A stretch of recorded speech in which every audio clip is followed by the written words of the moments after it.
Hello everyone, good morning. My name's Allison and welcome to my channel, Green Goddess Plant Seeds and Stitching, where I share our adventures in gardening and cross-stitching crafting. So welcome to a very long-awaited garden update. It's been nuts. We've been just flat out for the last 2 months, 18-hour days every single day. It's been so crazy, so crazy. Weather-wise, at the moment, it looks dark and cloudy and rainy, but it's been actually exceptionally dry. Other than, today and maybe the weekend of dog patch, we haven't had any rain. Like prior to the dog patch weekend, I think we went a month and a half, maybe 2 months without any rain. So it's been dry. The last 3 or 4 days have been hot. We've been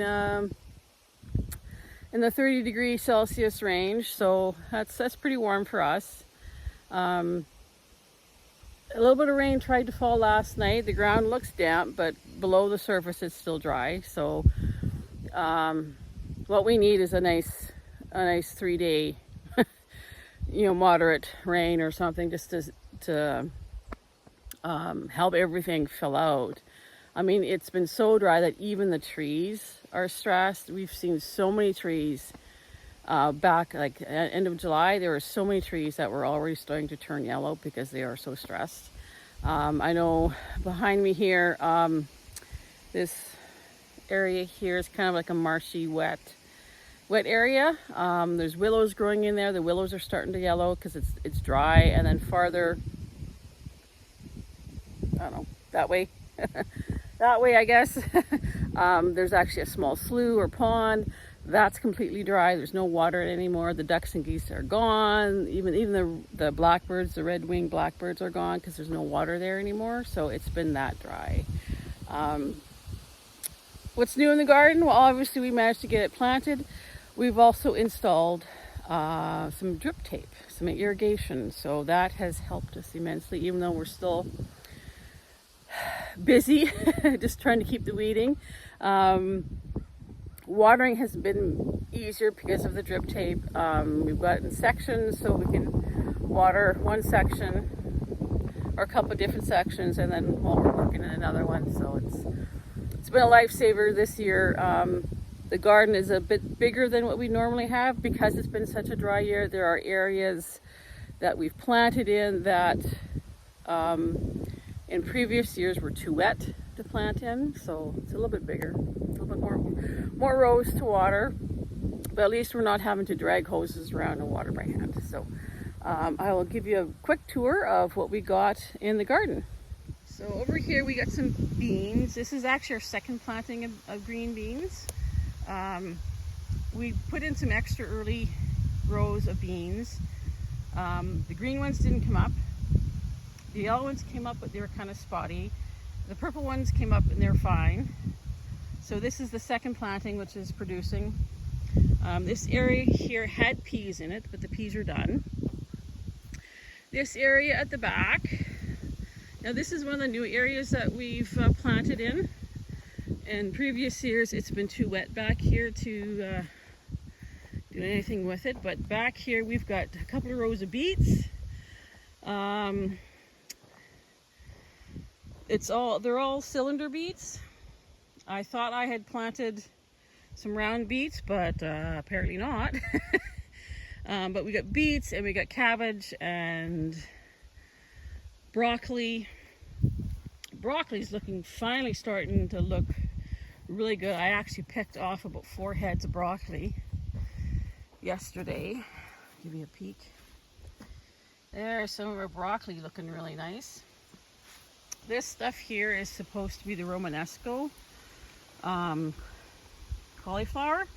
So that's the stuff that looks, I think some people call it like fractal cauliflower because it has the spirals on it. So it's growing. I've made several attempts at growing this stuff, this Romanesco, and in the past the seed has never germinated. Well, this year it's grown, and now we're just waiting for it to develop some heads. And then there's all the cabbage. There's sort of that little wetland back in there. well, it's not very wet anymore. But this area and all of this area straight along this tree line in the past has been too wet. So this year it's been dry enough that we've actually got it all planted out.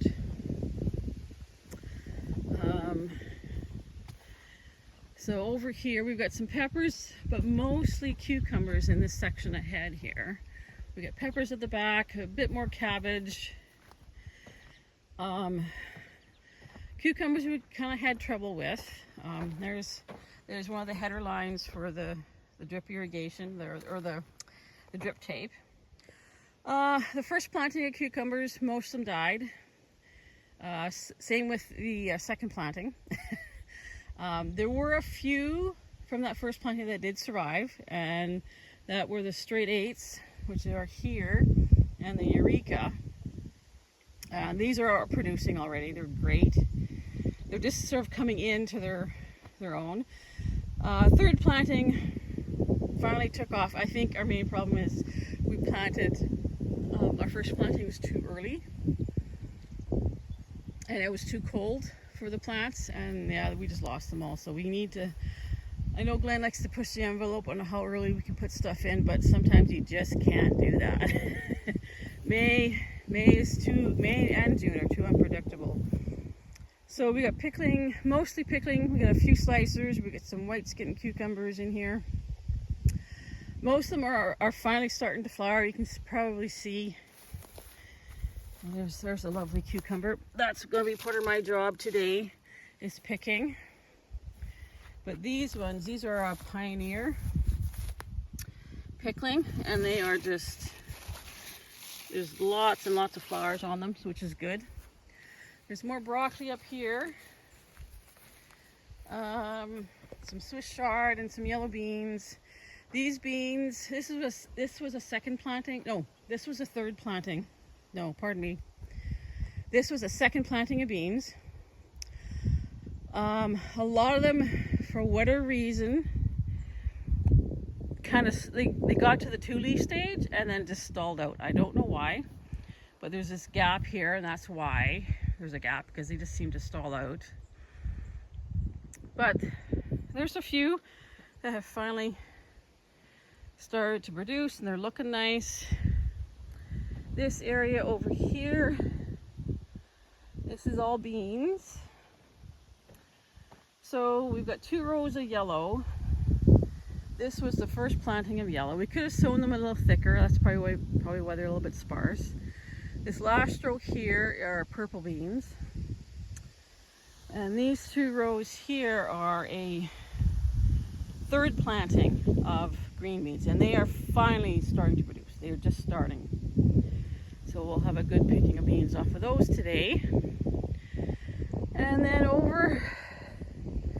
way over in the distance here, we got our tomatoes, which have been neglected. We've been busy trying to keep other areas weeded, like the beans and the cucumbers, so the tomatoes have been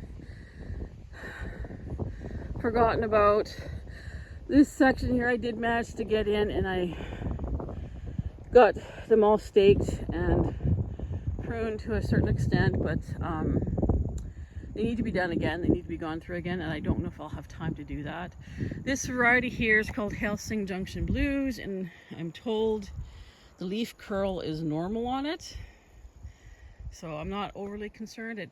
I've grown this variety before, and it does the same thing every year. No matter how much you water it, it just seems to do that. We've got cherry tomatoes over here in this front row. I won't walk all the way down, but we got peppers. We got some corn. We're so disappointed with our corn crop. Oh, I think I planted 2,000 sweet corn seeds, and the vast majority did not even come up out of the ground. We were so disappointed. And then there's, I'll try and zoom in here. After the corn, there's some more hot peppers. Glenn has a field of hot peppers, and after the hot peppers are our pumpkins. And the pumpkins they're looking good. Again, they need to be weeded, but they're looking really good otherwise. I think that's our biggest struggle, is just trying to keep up with the weeding. You would think that we'd have more time now that we've got the drip irrigation, but the garden is that much bigger, and so there's more areas that need attention. And then of course we're trying to do other things as well. One of the new things that we're doing this year is we have 3 weekly markets. So the Meadow Lake Farmers Market runs Fridays 10 a.m. to 2:30, and they decided to experiment with having a Tuesday evening market. So Tuesday evenings 5 to 7, because one of the biggest bits of feedback that they would get from the local people is that they could never make it to the Friday market because they're working, because the Friday market is in the morning, like I said, 10 to 2:30. So most people are working and they can't get away.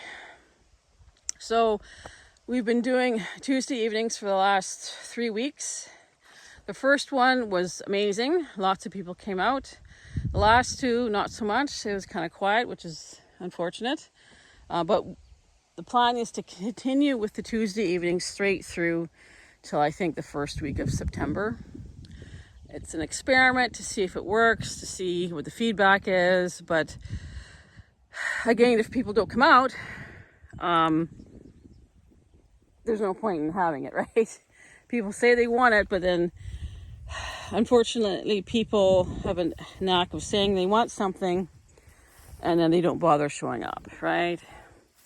This tomato variety is called Sunfired Flare. That's kind of pretty. Be nice to see that ripen. I did pull off a couple of ripe tomatoes. There was one German pink that was ripe and some other Melfort tomatoes that were ripe. My first task in harvesting this morning is going to be the zucchini, because there's some monsters out here. It's been a couple of days since I last picked, so they just seem to be taking off. Because of the 3 markets. So the third market that we do is Saturdays in Loon Lake. So I am picking at least twice a week. So Mondays, which is today. Today is the 4th of August, Monday. And then I also pick on Thursdays, so the day before the Friday market. And then sometimes, depending on if we have anything left and what we have left over from the Friday market, I might do another small picking of certain things Friday evening for Saturday market in Loon Lake. So this is our garden. Still full of weeds. We're still trying to get those under control, but you know what? There's other areas that are looking absolutely fantastic. I mean, the cucumbers are looking great. In between the rows is a bit weedy, but that's okay. I can live with that. The cabbage is looking great. The beans are fantastic. We got broccoli that's coming up and looking great. All we need now is a little more rain. That's all we really need, is just a little bit more rain to help things come along. It's been so dry that Glenn's got canola planted all the way around the house, and it's been so dry that there was no nectar in the flowers. And if there's no nectar, that affects the bees and the honey crop. So all things are connected, right? All things are interconnected. And that lack of rain, it's not just the garden that it affects, and it's not just the crops that it affects, but it affects other things. So look at these yellow beans. They're just loaded, absolutely loaded. So that is my garden update. I've been trying to get out here to do one, but it's just, like I said, we've been doing 18-hour days, and I don't normally sleep well at night. It's just the way I am. But even when I do sleep, I still wake up feeling exhausted and tired. So yeah, that's the garden. I hope to do another one soon. Hopefully I won't wait too long to actually get another garden update, but yeah, this is it. This is our lives. 18-hour days every day. Anyway, thanks for stopping in. I hope you enjoyed this garden update. Thank you for subscribing and for liking. I appreciate you being here and sharing my journey in the garden. Hope it's Monday, so I hope you have a great week ahead. And until next time, take care.